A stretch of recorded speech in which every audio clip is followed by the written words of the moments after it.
Es importante conocer. Es necesario estar informado. Conoce el detalle en La Entrevista. Estamos de regreso ya listos para las siguientes entrevistas en este lunes 16 de octubre. Muchas gracias por sus mensajes también, hacerse presente y hacernos saber que nos están escuchando. Gracias a, miren, Edith nos manda una pequeña imagen de los buenos días, igualmente para ti, bendiciones. A nuestro amigo Mario, gracias, muy buenos días, saludos también para ti. Y luego nos hicieron otras preguntas para el doctor, ya no alcanzamos a hacérsela, pero les paso el teléfono, 618-810-27, 810-0880, les iba a dar el de aquí. 810-0880. Vamos a continuar con temas de salud. Acá pongan mucha atención, por favor, todas aquellas personas que pues desean ser mamá, que desean tener alguna familia, pero que luego dicen, ahorita no es el momento, o la verdad no sé si pueda o no, pero realmente quiero. ¿Cuáles son las alternativas que tengo?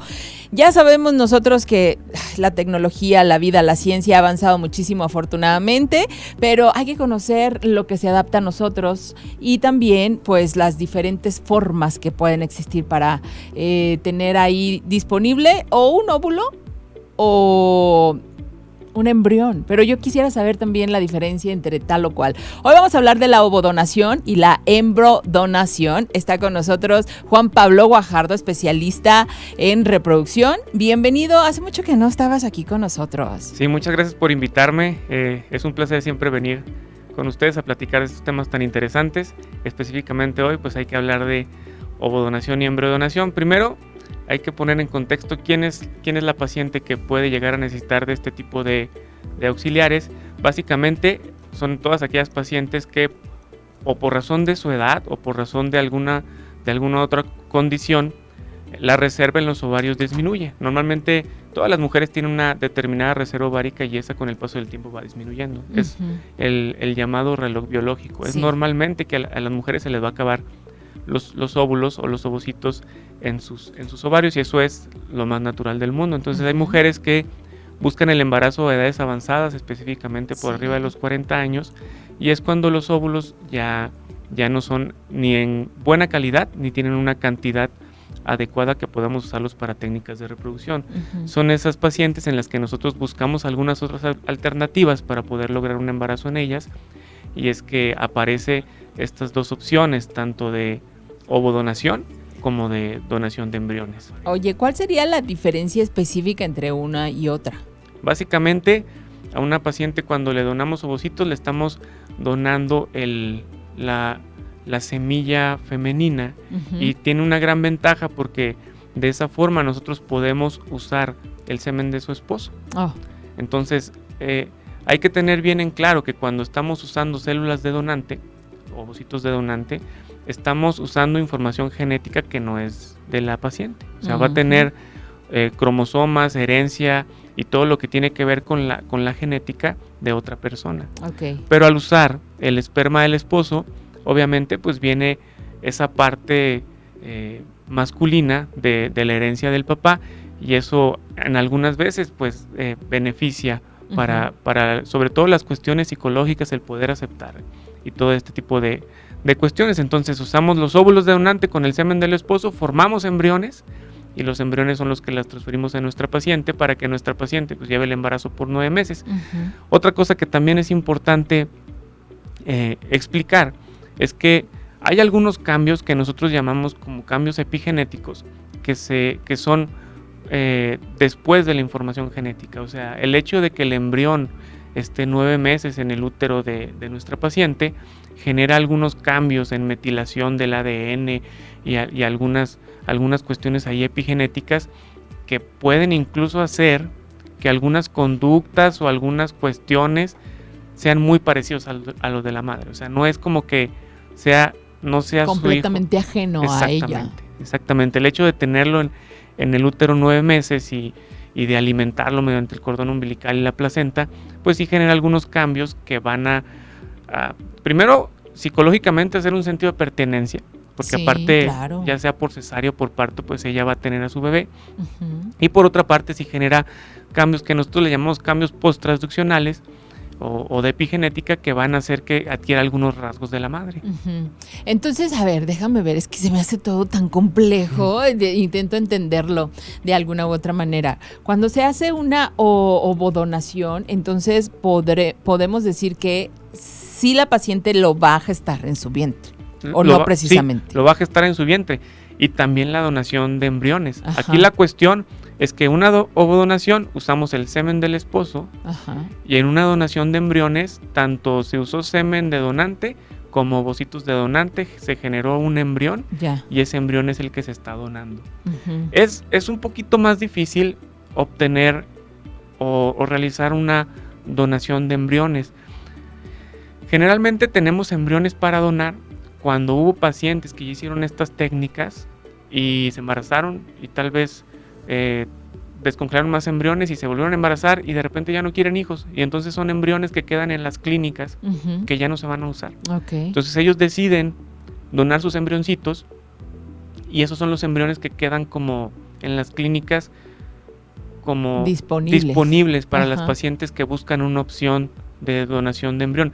Pero es difícil porque generalmente los pacientes que se embarazan y tienen a sus bebés, no es como que quieran dejar a sus embriones ahí para que No. los tenga otra pareja. Claro, nos dicen por acá, ay no, estás donando prácticamente a tus Exactamente, hijos. Exactamente. Entonces, básicamente se reduce mucho el límite o la disponibilidad de este tipo de embriones a aquellas parejas que usaron semen de donante y ovocitos de donante para formar los embriones con los que se embarazaron. Es decir, una paciente que por algo el esposo no tenía un buen semen, Ujú. el semen era de mala calidad o no tenía, y por algo ella ya estaba muy grande y ya no tenía reserva ovárica, entonces usaron semen de donante, ovocitos de donante, formaron embriones y no sé, en un ciclo se formaron 6 embriones, un buen Ok. ciclo. Ujú. Ellos se transfirieron dos embriones, pegaron a lo mejor gemelos, y de repente quedaron 4 ahí, pero ellos ya no quieren usarlos, pero no Ujú. tienen su información genética, sino tienen la información genética de unos De los donantes. donantes, claro. Entonces ellos es más fácil como que acepten usar esos embriones Ujú. o en lugar de destruirlos, porque es otra cosa que se escucha feo. También, sí. Porque si no los usan, no se puede. Imagínense, tiene 20 años esto de, o un poquito más, 25 años, 30 años esto de reproducción asistida. Todos los embriones que se han usado, que se han congelado y que no se han utilizado, perdón, sería muy difícil seguir manteniendo eso, porque aparte es caro mantener embriones ¿Sí? congelados. A ver, entonces tiene, digamos, un tiempo de caducidad, por llamarlo de alguna manera. No tiene un tiempo de caducidad. Los embriones pueden durar ahí congelados, están a una temperatura más o menos de menos 273 grados, o sea, es súper caliente, se usa Sí. nitrógeno líquido para mantenerlo en los congeladores, pero cada año que estén congelados, los pacientes que generan esos embriones tienen que estar pagando. Entonces, normalmente Oh. las clínicas les hablan, Ujú. ¿qué tal, señora tal?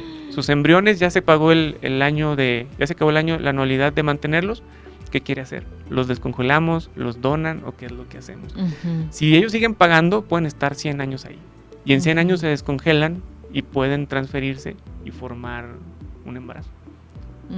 O sea, el tiempo en cuanto a poder estar ahí no existe, es ilimitado. Es indefinido, Es indefinido. Ahorita me parece que el embrión que más tiempo ha estado congelado fue 25 años. Estuvo congelado 25 años, se descongeló y dio origen a una niña que le pusieron Molly. sí.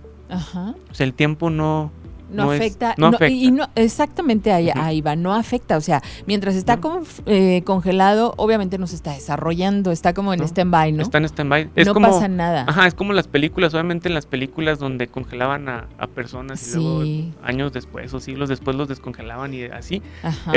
Así pasa, pero para los embriones. ¿Qué tal? No se tiene ahorita la tecnología para congelar personas, Ujú. pero los embriones sí. Y se quedan exactamente en el estadio en el que los congelamos, Ujú. así se quedan. Oye, ¿qué sería mejor en el caso de que se tomara esta opción? Tú ahorita hablaste de que se le pueden implantar 2 embriones, o sea, es por eso que luego los embarazos múltiples, pero ¿se puede o es mejor irse de a uno en uno? ¿O el procedimiento resulta traumático o, no sé, caro obviamente? La verdad es que la mayoría de las veces siempre optamos cuando es posible transferir 2 embriones.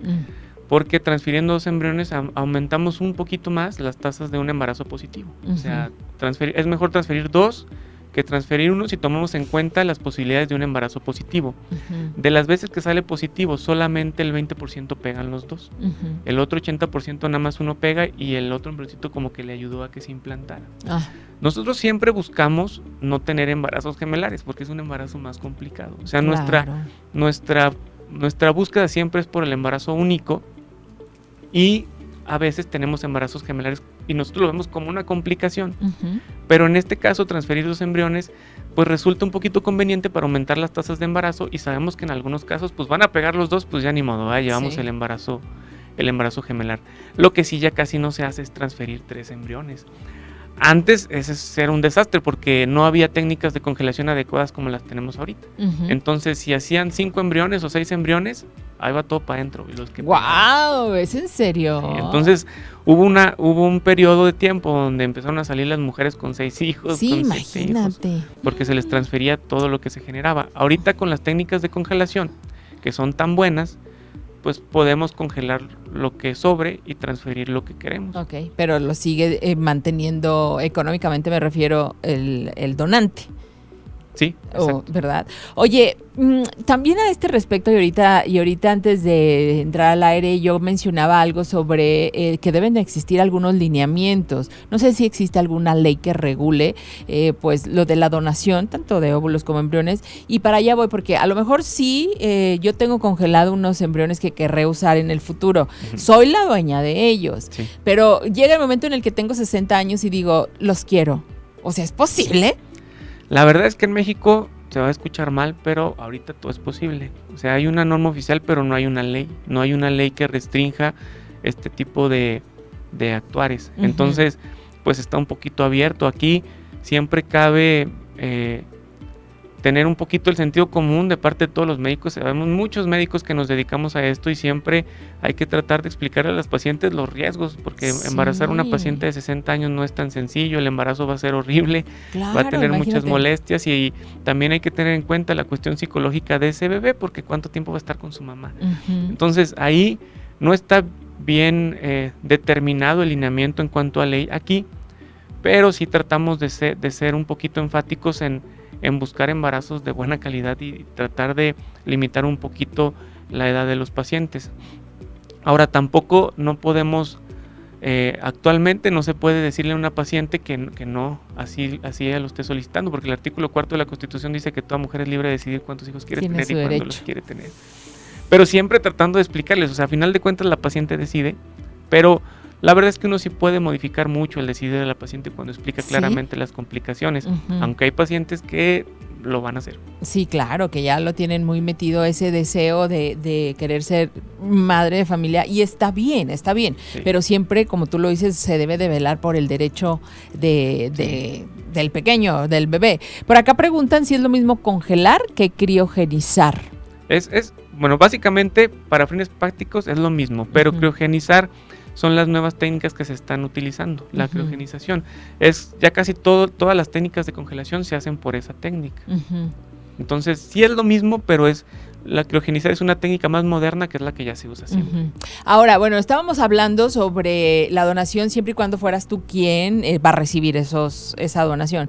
¿Y qué hay con aquellas personas, mujeres, que quieren ser las donantes? Sí, aquí en Durango no está tan familiarizado el término, no es como que existan muchas pacientes. Sí, a veces han mandado mensajes a las redes sociales, pacientes que buscan donar, pero no es algo tan sencillo porque para que ellas puedan donar sus ovocitos necesitan entrar a un procedimiento quirúrgico. O sea, no es algo, primero hay que hacer muchos estudios, ver que estén bien de salud, tratar de hacer estudios genéticos para ver que no tengan enfermedades recesivas que puedan pasar a la descendencia. Después hay que hacerles una evaluación con ultrasonido, ver que no tengan alguna cuestión médica o síndrome de ovarios poliquísticos, algunas cosas. Hay que hacer serologías para ver que no tengan infecciones y luego hay que citarlas en el segundo día de la regla y poner muchas hormonas en su cuerpo, o sea, piquetes todos los días, más o menos por unos 10, 12 días. Y luego hay que meterlas a un quirófano y anestesiarlas, o sea, dormirlas y meter un ultrasonido vaginal y por el ultrasonido picar los ovarios. O sea, es un procedimiento quirúrgico que no está exento de complicaciones posibles. Que generalmente no pasa, pero es algo que tenemos que explicar. O sea, no es como tan fácil. Por ejemplo, es más fácil para el hombre. Para el hombre Sí. ir a donar semen es nomás ir a la clínica y ya. Y ya, Ahí. ajá, hacerlo. Pero para la mujer necesita un procedimiento quirúrgico, necesita una estimulación previa y es algo complejo. Entonces, muchas veces se busca como la remuneración por parte de las pacientes. O sea, no sería una donación en sí, ¿verdad? Eso es el término. Pues es que no se puede decir vender óvulos, eso está prohibido. En general es una ovodonación, o sea, tienen que donar sus ovocitos. Y la parte económica de remuneración a las pacientes es como una compensación, o sea, no se puede ver como un pago porque los términos no lo permiten. Ajá. Pero hay mujeres, sobre todo en, no sé, Guadalajara, Ciudad de México, donde son ciudades más grandes, que se tiene una concentración de población más grande y que existen donantes que se les habla para que donen los ovocitos, que lo hacen precisamente por esa compensación. Oye, ok, va en juego lo económico, estoy de acuerdo. Y me imagino también que se debe de mantener la privacidad, ¿no? O Sí. la secrecía completa. Sí, claro. Pero por decir, si existe en una familia, digamos, la hermana que no puede tener hijos, X o Y, y yo quiero donarle mis óvulos, ¿se puede? Eso es algo muy bonito y que sí, de hecho, hay dos tipos de ovodonación, donante conocido y donante no conocido. Oh. Cuando es de esa forma, yo creo que es algo muy noble y la mayoría de las veces, cuando las cosas van bien y cuando se hacen por una buena razón, tienen un buen final. Y la mayoría de las veces que hemos hecho ese tipo de donaciones, la verdad es que nos ha ido bien. ¿Sí se ha hecho? Sí.